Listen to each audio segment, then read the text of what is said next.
Save किया था ना? मैं सिर्फ इसलिए गया था क्योंकि उसने मुझे कॉल किया, that's it. But listen though. Save it for someone else. जिंदगी में सेव करना जरूरी है, मगर जब बात पैसों की हो, सिर्फ सेविंग से काम नहीं चलेगा। इक्विटी म्यूचुअल फंड्स में इन्वेस्ट कीजिए और अपने सेविंग्स को आगे बढ़ने का मौका दीजिए। Mutual fund investments are subject to market risks. Read all scheme-related documents carefully. Is the third world war about to break out any time, or hasn't it started already? Because you've seen these visuals and these really dire stories on your TV channels, where else, of these 5 Chinese missiles landing in what is described as Japan's economic waters or Japan's exclusive economic zone. So what's happening? These are real missiles. Yes, real missiles are being fired, but they are being fired at no real target. They are all being fired at imaginary targets, as if the targets were there. The Chinese have already said that on the eastern coast of Taiwan, see the map, eastern coast is further away from China, the western coast will be towards China. There, their exercises are now over. So there, they obviously fired their missiles outwards, that means further eastwards, and so these landed in what is described as Japan's exclusive economic zone. And to understand this better, I am borrowing this tweet from a Vietnamese expert and scholar called Duan Dang. So thank you very much, Duan Dang. And if you see this, we are enlarging the map he has made on our screen because this gives us more clarity than anything else. And you can see how these missiles have landed, what is described as Japan's exclusive economic zone, and how far is it from the Japanese coastline, from the Japanese bigger islands coastline, but also it isn't that far, say, from the coastline of Japan's Senkaku Islands, which you can also see sort of northeast of Taiwan. So that sets the story geographically, geostrategically, and also geotactically. So no Third World War hasn't broken out. It is not about to break out. I suspect even if it does, if it ever does, it will not quite break out in such a set piece way, although you can always be surprised. So I'm not taking out any bets. But right now, it looks like the Chinese, or the PRC, People's Republic of China, is venting its anger. It's letting the world know that it's furious. It's hoping that the Taiwanese will get really scared so as not to rub their finger into the big brother's eye again, because when the big brother gets angry, then this kind of stuff happens. And also, this is for Xi Jinping to impress his own population. And if I see a story in The Guardian, I will share a link with you. They are quoting some well-known experts on China, on geostrategic affairs there, to say that it's very important for Xi Jinping also to divert attention. Because, you will say that if China is a near perfect dictatorship, Shekhar Gupta, as you keep describing it, then why should Xi Jinping bother about public opinion? But dictators actually need public opinion even more than elected leaders, because elected leaders at least know that in a country, a bunch of people elected them, voted for them, but a bunch of people equally did not vote for them. Mr. Modi, for example, got a little over 40% of Indians vote for him, Indian adults vote for him. Mr. Modi, along with his allies, only got just a little over 40% Indians to vote for them. That means more than 50% Indians, adult Indians, did not vote for him. But a dictator has to keep everybody's opinion on his side. A dictator cannot risk any large body of people beginning to get disaffected. So China has had trouble. China is having trouble with its real estate. A lot of the chota banks have been getting into trouble. We've talked about that in the past. A lot of economic damage has taken place because Xi Jinping has also followed the zero COVID policy. So there have been long lockdowns, including in the commercial capital, Shanghai. China's growth has slowed down. So this is a very good way of diverting attention. Fire a few missiles, look more and more angry. So your people, your supporters, you warm their hearts, because they then say, see, my boss is such a strong man that he can show the Taiwanese and he can show the Americans where to get off. And he can even fire some stuff into Japan's exclusive economic zone, although there is a little twist there that I will come to. And others also to say that he's a strong man, because remember, in October, the National People's Congress is coming up, where he will be up for an unprecedented, in China's history, an unprecedented third term as China's president. He's effectively declared himself president for life. But at any point of time, even in dictatorships, challenges can emerge. And challengers are all waiting. They are waiting for the big boss, for the dominant dictator to look weaker. So he can't afford to look weaker. Now, firing of these missiles, sometimes it works, sometimes it doesn't work. Now, those of you who are old enough, which means anybody who's just at least 30 years or so old, might remember that when the big standoff between India and Pakistan took place after the parliament attack in December of 2001, India launched Op Parakram, piled up all its forces, including strike forces, on the borders and threatened Pakistan that unless you do this, unless you forswear any use of terrorism, then Mr. Advani said, unless you hand over these 22 or 23 Indian terrorists that you've given refuge to us, we will go to war. Right? It was at that point that the Pakistanis began firing one missile after another by way of saying that we are testing these missiles. Those were meant to shore up their own morale, their own people, that we are not scared, because they were scared. In the second week of January, within 3 weeks of this build-up beginning, Pervez Musharraf made a speech where he pretty much accepted all of India's terms, and he said he'll never let Pakistan's territory or any territory controlled by Pakistan, which in their definition would then mean Pakistan-occupied Kashmir, to be used for terror attacks against India. Now, it's a complex history that India did not accept that as victory, announced that as victory, and scale down the tension, but that is a discussion for another day. The fact is, he kept on firing these missiles, and each missile was named after some medieval Muslim conqueror of India, hoping that this will scare India. And that's when famously, it's a storied statement, Nirupama Rao, who is our spokesperson, head of the Foreign Ministry, XP department, she was asked a question that Chinese are firing all these missiles. What's your view? And she said, we are not impressed. So India wasn't impressed. We don't know if the Taiwanese will be impressed, or will the Americans be impressed, or will the Japanese be impressed. But the fact is that the Chinese are also drawing a red line. They are saying, look, Nancy Pelosi came and left. It's got us very angry. Don't keep getting us angry, because you know what happens. Remember what Corleone said in Godfather, when you get me angry, then awful things happen. So this boss also, Godfather also, is telling you not to get him angry again. So this is basically that strategic play. This is not a tactical military play, at least so far. I don't know what will happen tomorrow. I am not so reckless as to make predictions about tomorrow, but so far it looks like a tactical play. Now, you might ask me some other questions. So what is this? You say that everybody is saying, all my TV channels are saying, a lot of the social media is saying that 5 Chinese missiles have fallen in Japanese economic waters, and you are saying it isn't such a big deal. It is a big deal, but because usually you don't fire missiles into other people's exclusive economic zones, because they might even have assets in those exclusive economic zones. They can be an oil rig, for example. But the reason we are not seeing this as yet as such an alarming thing is, one, because of the mixed up geographies of that area. That part of China Sea, South China Sea, North, East, etc., various sovereignties then merge and intersperse with each other. So it's very possible, in fact, if you see it carefully, in some areas it look like that EEZs, etc., will merge or will clash. What is an EEZ and what is territorial waters? Those are things that we must understand carefully.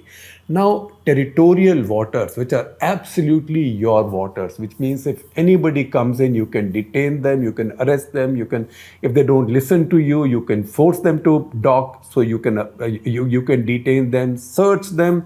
You can also, if they refuse to listen to you, sink them. Right? That usually doesn't happen, but you can. That is your territorial waters. That is 12 nautical miles. Now, how much is 12 nautical miles?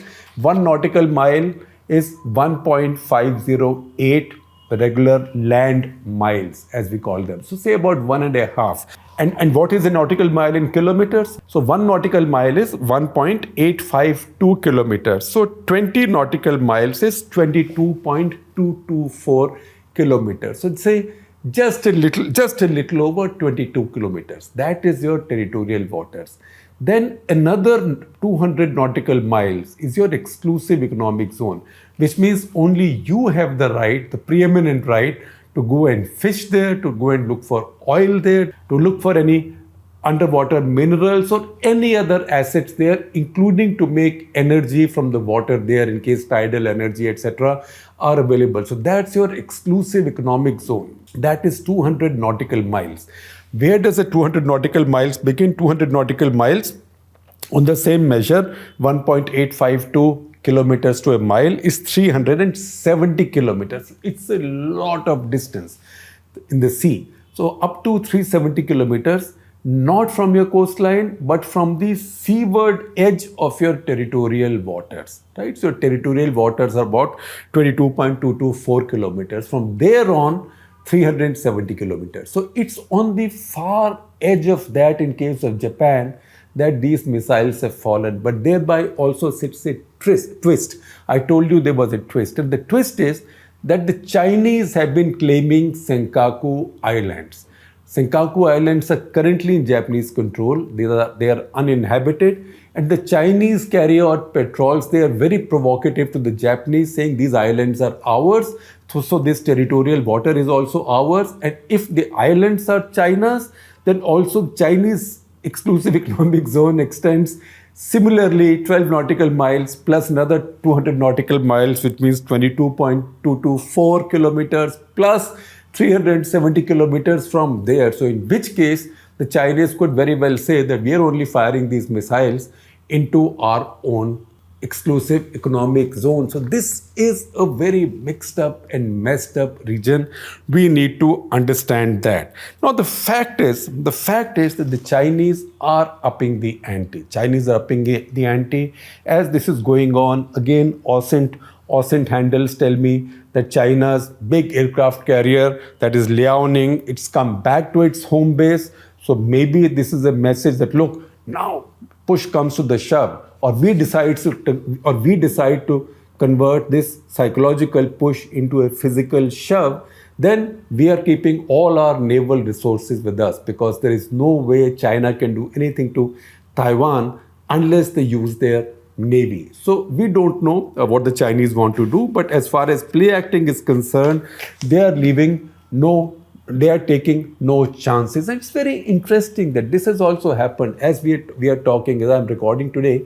This is 4th of August. This also happens to be the anniversary of the First World War. In fact, it's exactly 108 years since First World War began on 4th of August 1914. And we know that world wars sometimes begin as a kind of unintended consequences of some situation, as it happened with the First World War. So these are not situations that anybody should take lightly. At the same time, we need to understand the main issues. That is also the function of Cut the Clutter. Now, a lot of the stories spread over the last couple of days, particularly around time Nancy Pelosi was landing in Taiwan, that say about 20-odd Chinese Sukhoi 35 fighters of Chinese PLA Air Force had broken into Taiwanese airspace. That is something that the Taiwan government Ministry of Defense immediately denied, saying that no such thing has happened. Now we need to understand, a lot of our channels, a lot of social media said aircraft enter Taiwanese airspace. Now there is a difference between airspace. airspace will begin over my territorial waters if it's coming in from the sea, and then over my territory. Beyond that is international waters. Now, what some countries have done, particularly in East Asia, and see this little chart that I am using. This chart is from a paper written by Mercedes Trent, who is a scholar at Federation of American Scientists. She wrote this article in August 2020, of which I am sharing a link with you. And this article is titled Over the Line, that means crossing the line, over the line, implications of China's ADIZ intrusions. So the intrusions that you are seeing from Chinese aircraft are not in Taiwanese airspace, they are in what is called as ADIZ. Now, what is ADIZ? ADIZ is Air Defense Identification Zone. So many countries who think that they are in a very vulnerable area and they might be attacked anytime, or they might have infiltration from the air anytime, they then say that, look, this is my territorial airspace, that I know that is international law. But I am also declaring this area around my country or around my coastline or around my border as my air defense identification zone. Now, you might say that, look, you can, once a plane is up in the air, nothing is stopping you from identifying what the plane is. You've got radars, and most radars can reach that far these days, particularly when the object they are tracking is flying high. But that is not how ADIZ is defined. ADIZ means when another aircraft comes in there without your permission or without the courtesy of informing you and seeking your concurrence, you can then question it, and you can say, who the hell are you? Why have you come here? Friend or foe? And do you have my permission to go through this airspace or not? What the Chinese have been doing is they've been deliberately going into this ADIZ that Taiwan has declared around itself to say that we don't respect this ADIZ. But if you see that part of Asia, it is a mishmash of ADIZ. So see this map from Mercedes Trent's paper in the FAS journal, Federation of American Scientists journal. And that tells you that there are even places where different countries' ADIZs also mix. So Japanese have an ADIZ, Taiwanese have an ADIZ, Koreans have an ADIZ. So this is all very complicated, and we need to understand that. So these intrusions are not in Taiwan's airspace.